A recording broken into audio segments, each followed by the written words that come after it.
જય ભારત, જય દ્વારકાધીશ. હું અજીત ભરવાડ. હાલ હું ગાંધીનગર મ્યુનિસિપલ કોર્પોરેશનમાં MPW તરીકે ફરજ બજાવી રહ્યો છું. આપણે આગામી 17 માર્ચના દસતાણા પ્રાથમિક શાળાનો જન્મદિવસ ઉજવવા જઈ રહીએ છીએ. તો હાલના આપણા આચાર્ય શ્રી રજનીકાંતભાઈ ઠાકોર સાહેબ તેમના દ્વારા ખૂબ મજાનું આયોજન કરવામાં આવ્યું છે. તો ગામના વડીલો અને ભૂતપૂર્વ વિદ્યાર્થીઓ જે અત્યારે સારી એવી પોસ્ટ ઉપર અને સારી એવી કારકિર્દી મેળવેલ છે એ લોકોનું સન્માન કરવાનું છે. તો સૌ આવો સાથે મળી આપણે આ શાળાના 82 વર્ષ પૂર્ણ કરી 83મા વર્ષમાં પ્રવેશ કરવા જઈ રહી છે.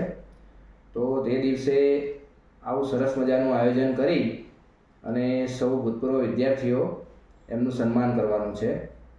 તો સાથે મળી સૌ બધા આવો ગ્રામજનો અને આયોજનને આ કાર્યક્રમને ભવ્યથી અતિ ભવ્ય બનાવીએ. આભાર.